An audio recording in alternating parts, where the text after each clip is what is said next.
just want to take this time to thank everybody involved. Huge, huge event. This has been a tremendous end to the year on DAZN. This fight for me is the 2020 fight of the year. When you get the #1 of any division facing the pound-for-pound #1 of boxing, this is very, very special. And I wouldn't be able to make this fight if the fighters didn't want to compete, if they didn't want to chase greatness.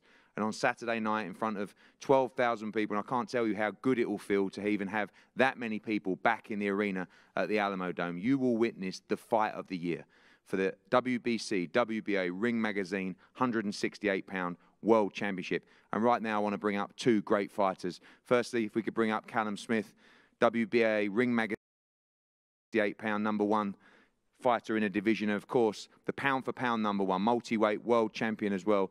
Please, Canelo Alvarez, can you join us to the stage as well? Thank you so much, gentlemen. Good, mate, you.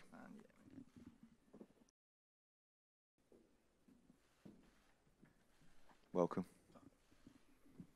We'll start with the champion, Callum. I've never seen anyone relaxed in such since I've promoted boxing. From the moment this fight was discussed, from the moment that we were negotiating the fight, from even this week in the hotel, super relaxed. Is that because you're in a great frame of mind? You know you're ready. This is your moment.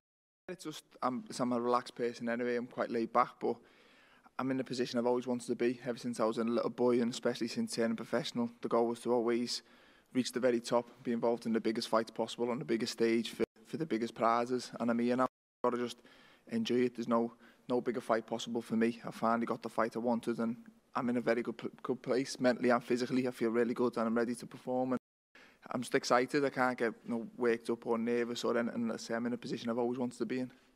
Obviously, turned pro many years ago with Matchroom. Many felt like you should have been in the Olympic team. You used that to really drive your success forward. I think one thing that people haven't really picked up on in this fight is I don't think you've barely lost a round as a professional fighter. Obviously undefeated, but you know, obviously the fight against John Ryder was the fight. You did lose some rounds in that fight, but before that, against George Groves, against Hassan and Dam, you know, for the European Championship, against Rabras, against Rocky Fielding, so far to this point. Yeah, definitely, and I think that's what. I always want to be a world champion, and I imagined there'd be a few rocky moments on the way, and I become a world champion and still didn't really know. Don't think people knew how good I was. I kind of done it all my own way. I never really had a tough test along the way, and it was more, let's say, credit to myself. I made a lot of tough fights on paper easy, but I sat down and said, well, what more do I want? I won my world title. Now I want the biggest fights possible. I want to test myself again. And he's done multiple weights. He's a superstar. He's pound for pound. I believe I'm good enough at that level also. I've proved I'm a world-class fighter. Now I want to prove I can compete at the elite level. We saw the head-to-head, and we've seen against Rocky Fielding and Sergey Kovalev. Yeah. You know, those pictures go global, and everybody gasps at the size difference as well. But you bring something very different to this fight as well, don't you? You bring the power, you bring the youth, the experience as well.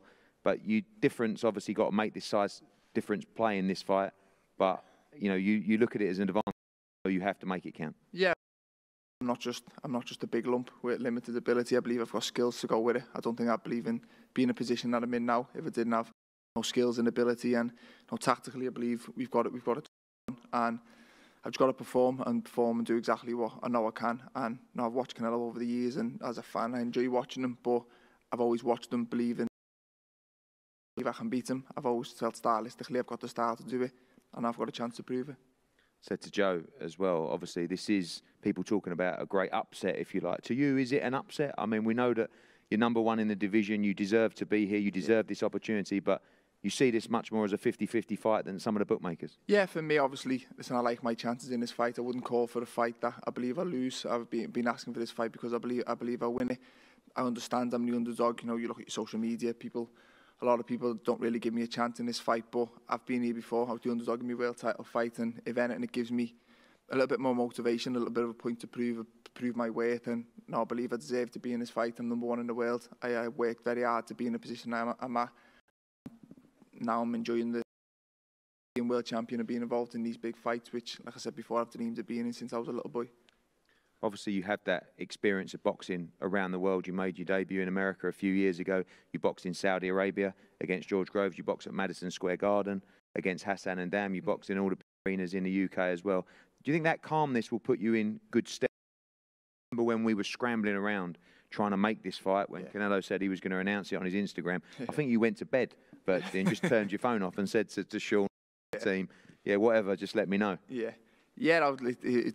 The negotiations were long and mentally draining, but I always just wanted this fight regardless of where it was in the world. I just wanted to be in the biggest fights possible, and this always was. The minute I knew he was going to campaign at 168, I knew I had to just keep winning and make sure the only fight that made the most sense was me, and I worked my way to #1 in the division, and I finally. But I'm not here to just be involved in it. I'm here to win. I want to remain undefeated. I want to stay world champion. Renato mentioned he's still got goals to achieve in the sport. So have I. I've still got more world titles. I want another one this weekend. Canelo, welcome, Sal. Thank you, thank you. This is another big challenge for you. It's something that you live by in boxing. Así es, ya estamos acostumbrados a los grandes retos. Gracias a Dios tenemos esta pelea en el 2020 que ha sido difícil para todos. Vamos a cerrar con broche de oro con un gran campeón y pues estoy motivado como siempre. Yes, we are here and we're always ready for great challenges. Thank God we've been able to make this fight in 2020, and we're ready to close out the year with a big bang and close it out, as a champ. Different, no MGM, grand arrival, no 80,000 people. We've seen with Anthony Joshua last week, he actually quite enjoyed being in this bubble, things being a little bit quieter, being able to focus the mind. Are you enjoying the experience? It's very different. Sí, la verdad que sí, lo sigo disfrutando al 100%, obviamente. No se ve la gente en el hotel, los gritos, las banderas, pero pues es normalmente lo que hago la semana de la pelea, estar en mi cuarto lo más que se pueda, atender a los medios, prácticamente sin ver gente en el hotel. Yes, it's very similar. It's just different where you don't see the people, you don't see the flags, you don't see everything that surrounds Fight Week. But for the most part, it's very, very similar to what I do. I stay in my room, focused, take care of media, press, all of that. But it's very similar, stay focused and just ready for what's coming. When I was talking to Eddie Reynoso, one thing that struck me about you and Eddie is you want the challenges. You want to fight the best. Your resume 2020, last year, you boxed Daniel Jacobs for the World Middleweight Championship. You moved up 2 divisions to fight Sergey Kovalev for the Light Heavyweight Championship. Now in your next fight, you fight the #1 at 168 pounds. Boxing is all about you to the big challenges and fight the best. Sí, para mí todo lo que me genere, obviamente, un riesgo es lo que me gusta. Para mí es historia, ¿no? Callum Smith es el #1 en las 168 libras, queremos hacer campaña en este peso y pues con el #1 en esa división, ¿no? Entonces me gustan los retos y estoy listo para seguir haciéndolo y tomar las grandes peleas. Yes, I like risk. I like taking risk. Taking this fight is a risk. I'm fighting the #1 at the 168 pounds, so these are challenges for me, and I continue to bring challenges forward, and I like the risk of it. I like challenges to continue making history. Whenever we see the head-to-head, we saw it against Rocky Fielding, we saw it against Sergey Kovalev, see it against Cam Smith.